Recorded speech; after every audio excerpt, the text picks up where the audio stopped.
सबसे पहले ground report, मुझे पता है अनिला सिंह और शहजाद अब्बास दोनों जानना चाहेंगे ग्राउंड पर क्या हो रहा है। राजीव, आपके पास आ रहा हूं। सबसे पहले गोरखपुर योगी आदित्यनाथ का गढ़ है, जरा बताइए क्या माहौल है राजीव गोरखपुर में?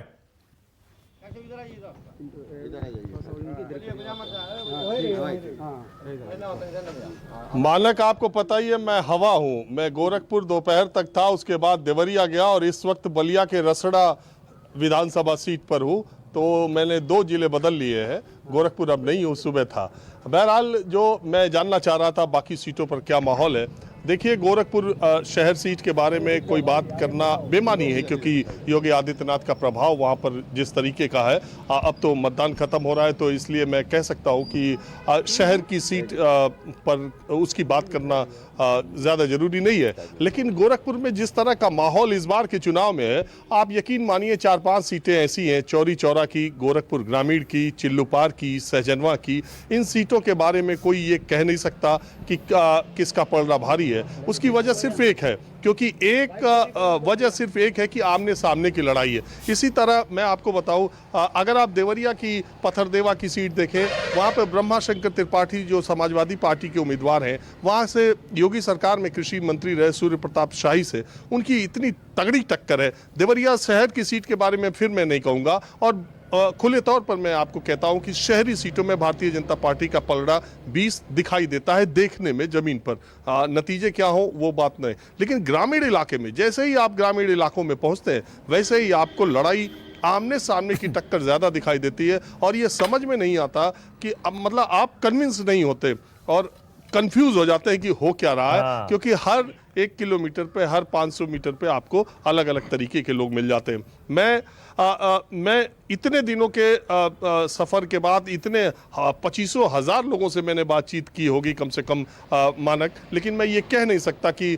उत्तर प्रदेश में किसका पलड़ा भारी है और किसकी सरकार बन सकती है। कभी कभी ऐसा लगता है कि शहरी इलाकों में तो भारतीय जनता पार्टी का बहुत अच्छा चल रहा है। और जो लोग बोलते भी हैं, मैंने सुबह भी ये बात कहा, आप अगर लोग बोलते भी हैं तो लोग तो आजकल इतने स्मार्ट हो गए हैं मानक, कि वो चैनल का आईडी देख करके बोलते हैं। मुझे लगता है कई बार वो आपकी मानसिकता के हिसाब से बोल देते हैं। वो बोलते क्या है, वो सोचते क्या है, वो वोट किसको कर रहे हैं, बड़ा मसला गंभीर है। बहरहाल इतना जरूर है कि 4 महीने पहले उत्तर प्रदेश का चुनाव जिस तरह का दिखाई दे रहा था, अंतिम चरण से पहले वो दूसरे तरह का दिखाई देने लगा है। और जो बात आपने कही, ये 111 सीटों पर मुझे लगता है कि जो 70 सीटें जीतेगा, सरकार उत्तर प्रदेश में उसकी बनेगी, 6ठे और 7वें चरण की। और इस चरण को इतना इंटरेस्टिंग बना दिया है कुछ फैक्टर्स ने। जैसे आप देखिए, ओम प्रकाश राजभर, उनका बड़बोलापन इस पूरे चुनाव में सबसे ज्यादा चर्चा में रहा। अब उनकी पूरी परीक्षा 6वें और 7वें चरण में होनी है। उनका जो भी प्रभाव है वो बनारस, गाजीपुर, बलिया और देवरिया, ये 4-5 जिले हैं, ये बहुत इंपॉर्टेंट है। उनके बेटे भी चुनाव लड़ रहे हैं, वो खुद जौहराबाद विधानसभा सीट से लड़ रहे हैं। और इसी तरह संजय निषाद, वो भी जितना बड़पोलापन उन्होंने दिखाया है भारतीय जनता पार्टी के खेमे में, उनकी भी पूरी परीक्षा इसी बेल्ट में होनी है, इसी 6वें और 7वें चरण में होनी है। इन दोनों पर भारतीय जनता पार्टी संजय निषाद पर बहुत बैंक कर रही है, और अखिलेश यादव ये दारा चौहान और स्वामी प्रसाद मौर्य और ओम प्रकाश राजभर पर बहुत बैंक कर रहे हैं। तो यही कुल गणित है। वैसे अगर आप कहे, हाँ राजीव, मैं यही सोच रहा था। राजीव मैं यही सोच रहा था, ये जो आपके आसपास लोग दिखाई दे रहे हैं, ये माइक आईडी देख के आए हैं या आपको देख के आए हैं? अरे ये माहौल क्या है वाले आ गए राजीव रंजन।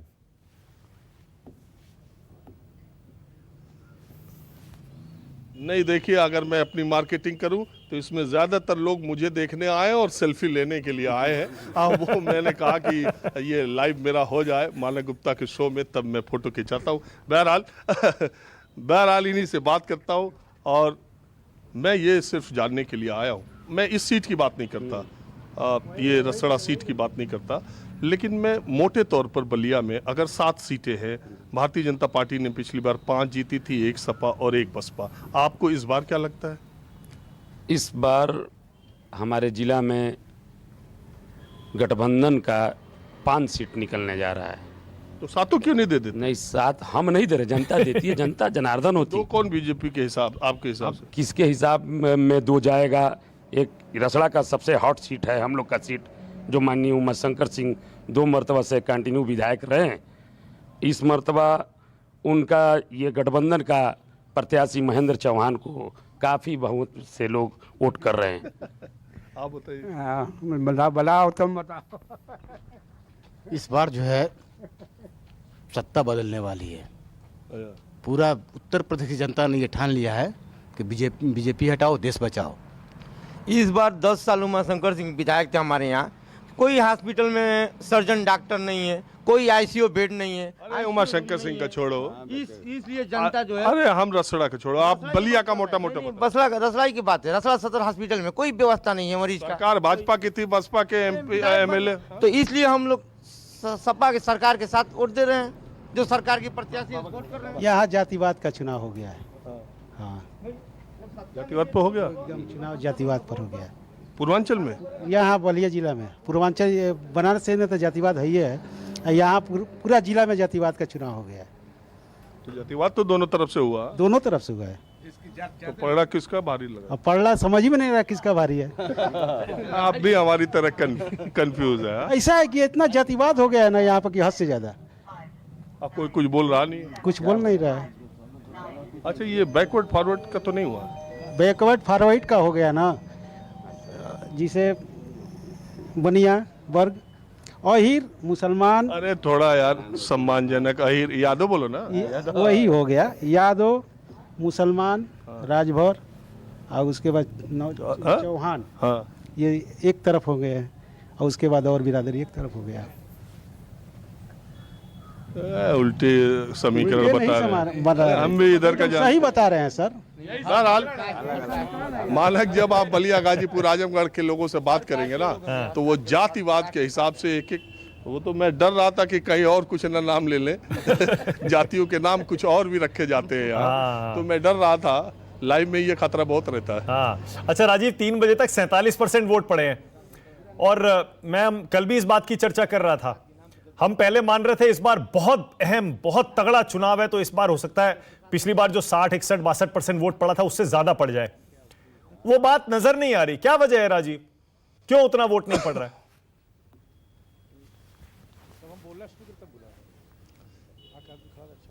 देखिए, ये एक बात ऐसी है, ये एक गंभीर बात है कि इस बार के सारे चरणों के चुनाव अगर आप देखें तो 2017 से वोटिंग परसेंटेज कम ही है। मुझे तो नहीं लगता कि पिछले 5 चरण में भी कहीं क्रॉस किया था। जिले वाइज भी कहीं क्रॉस नहीं कर रहा है और ऐसे भी नहीं। एक चीज देखने में आ रही है, मैं शहरी मतदाताओं में वोटिंग का वो रुझान नहीं है जो ग्रामीण इलाकों में है। देखिए, अभी आपसे मैं बात कर रहा हूं, अंतिम 30-35 मिनट बचे हैं और इस तरह के मतदाता अभी ज्यादा वोटिंग कर रहे हैं। मैं एक बहुत छोटे से कस्बे में हूं, लेकिन आप शहरों में जाइए तो आपको लाइन नहीं दिखाई देती। गोरखपुर में मैं 4 घंटे तक था, वॉक इन लोग आ रहे हैं जा रहे हैं, कहीं कोई क्यों नहीं थी। लेकिन आप ग्रामीण इलाके के किसी भी पोलिंग बूथ पर जाएं तो आपको लाइन लगती दिखाई देती है, लोग दिखाई देते हैं। और एक बात और कहूं कि अगर आप कम्युनिटी वाइज करेंगे तो मुस्लिम कम्युनिटी के लोग, मुझे लगता है कि वोटिंग में बहुत ज्यादा भागीदारी कर रहे हैं। क्यों? सही बात है। सही बात है। आप लोग मेरी इस बात से सहमत हैं? सही है, सही बात है। सही बात है। अभी देखिए 6 बजे भी जा रहे हैं। हाँ, जाएंगे। तो सुबह से लेके शाम तक ये जो वोटिंग परसेंटेज है, मुझे अगर आप कहेंगे, मैं जो देखता हूं वो बोलता हूं, जो सच है वो जो दिखाई देता है वो मैं बोलता हूं। तो मैंने शहरी मतदाताओं में वो उत्साह नहीं देखा। अब ग्रामीण इलाके में वोट किस चीज पर मिल रहा है ये भी समझ के बाहर है। बिल्कुल। क्या राजीव, एक और सवाल बस, ये हम हमेशा से मानते आए हैं कि बीजेपी शहरी इलाके में हमेशा अच्छा प्रदर्शन करती है और उसकी विरोधी पार्टियां, रीजनल पार्टियां खास तौर से अगर हैं तो उसके सामने वो ग्रामीण इलाकों में अच्छा करती हैं। लेकिन क्या इस बार ये गणित इतना सिंपल है कि शहरी इलाके में बीजेपी स्ट्रांग, ग्रामीण इलाके में विरोधी स्ट्रांग? क्योंकि बीजेपी और बहुत सारे लोग जो हम जिनसे आप बात कर रहे हैं वो भी ये कहते हैं कि हमें राशन मिला, हमारा श्रमिक कार्ड बना, हमारे अकाउंट में पैसे भी आए, और भी बहुत सारे ग्रामीण इलाकों में मुद्दे हैं। तो ग्रामीण इलाकों में वोटिंग ज्यादा हो रही है का सीधा सीधा कोई मतलब नहीं है ना राजीव?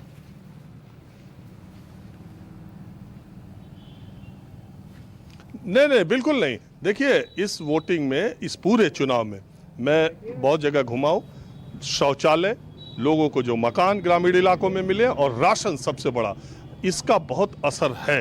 और इसकी लोग चर्चा करते हैं। कोई पोलिंग बूथ ऐसा नहीं है जिस पर आप जाएं और ग्रामीण इलाके के लोग ये न कहें कि उनको 2 साल से ये सरकार खाना खिला रही है, उनको मकान मिला है, उनको शौचालय मिला है। बहुत सारे लोग तो ये भी कहते हैं कि हमारा पेट जिसने भरा है अब वक्त उसको वापस करने का है। लेकिन सवाल यही है कि जो लाभार्थी हैं उनका प्रतिशत क्या है। जब आप कास्ट इक्वेशन पे आएंगे, आप दूसरे मुद्दों पे आएंगे तो फिर वो बढ़ते हुए दिखाई देते हैं, लेकिन वो कितना उस पर जा रहे हैं, कितना राशन और शौचालय पर जा रहे हैं। देखिए एक बात और मैं मानक आपको बताऊं, 55 लाख लोगों को 500 रुपए महिलाओं को समाजवादी पार्टी पेंशन देती थी और एक ही तारीख को 55 लाख महिलाओं के अकाउंट में 500 रुपए जाते थे। 30,000 रुपए का लैपटॉप दिया अखिलेश यादव ने कितने स्टूडेंट्स को, और कन्या विद्याधन 30,000 कितने लोगों को दिया। अगर सारे लाभार्थियों ने वोट दे दिया होता तो समाजवादी पार्टी की वो दुर्गति नहीं होती जो 2017 के विधानसभा खाली लाभार्थियों ने दे दिया होता। तो ये लाभार्थी भी बड़े इच्छार्थी होते हैं, तो इनका पेट या इनकी इच्छा कब भरेगी या किस चीज पर वोट करने जाएंगे, ये भी एक बड़ा सवाल है कि। नमस्कार, मैं हूं मानक गुप्ता। अगर आपको हमारा ये वीडियो पसंद आया हो तो इसे लाइक और शेयर जरूर करें, और हां, हमें सब्सक्राइब और फॉलो करना ना भूलें ताकि आप देश और दुनिया की कोई खबर मिस ना करें। तो जुड़े रहिए हमारे साथ और देखते रहिए News 24।